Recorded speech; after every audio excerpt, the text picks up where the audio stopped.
Hey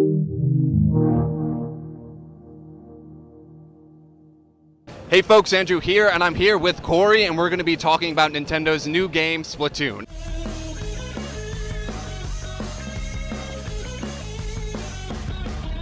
So Corey, for people who don't know what Splatoon is, can you give a brief description of what it is? Sure. Splatoon is an all-new IP from Nintendo, all-new game. We just announced it at E3 last year. It is a 4 versus 4 online action shooter where you control Inklings and try to cover as much territory as possible. It's an all-out turf war. You try to make a mess, basically. That's fantastic. Now, with the single player, what exactly are you doing? What is the story of Splatoon?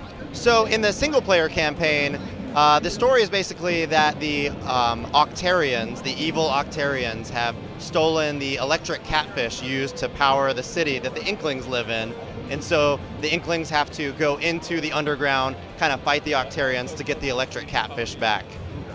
Very, business as usual, right? That obviously. Yeah. So, what kind of customization can players expect with their characters in Splatoon? So we announced in a recent Nintendo Direct that you're going to have a shop in the main plaza of Splatoon. There's actually a shoe shop that's run by a tempura shrimp.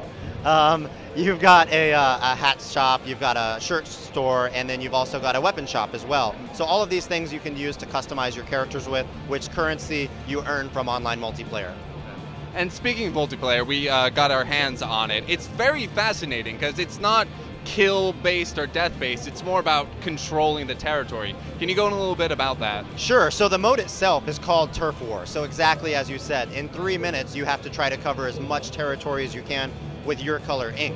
So while you can, splatter your enemies with ink and send them back to their spawn point, that's not actually adding to your, overall points. In addition, you have the ability to turn into a squid, which I'm sure you got to experience, right? You hold the ZL button down, you're a squid. So that enables you to swim around in your ink, enables you for all new strategies. You can reload faster, you can swim up walls, for example. That's awesome. Do you think players are going to have a little difficulty getting used to it, or do you think they're going to jump right in and immediately go in? Because, a lot of people are going to go right for the kills. Do you think that's going to happen? I think if someone is maybe they're a shooter just by nature, that's all they play, they might think just by second nature, that's what I want to do. And it feels good to splatter foes for sure, and it is, it is a good strategy to do. However, getting into it is so simple. I mean, if here at PAX East is any indication, people have jumped right in and have got the hang of things pretty much immediately. Can you talk about the team that actually created Splatoon? I hear that they're new faces in the Nintendo world. Yeah, absolutely. So the team that's making the game, part of the EAD team, a lot of them are younger developers. So it's been really fascinating, I think, to see a lot of the creativity, even with the visuals. I mean, you get a sense that they're having as much fun designing the game and creating it as players have been having just playing it. So we're ridiculously pumped. Yeah.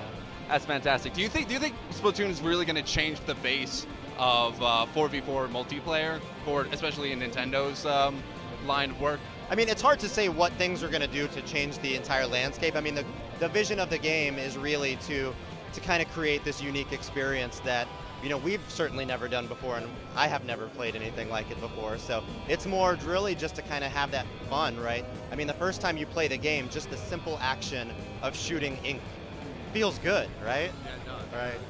Fantastic. And when can players get their hands on this game? So Splatoon will be launching for Wii U exclusively this May. Well, thank you, Corey. Once again, thank you very much. For more content like this, go to Shacknews.com.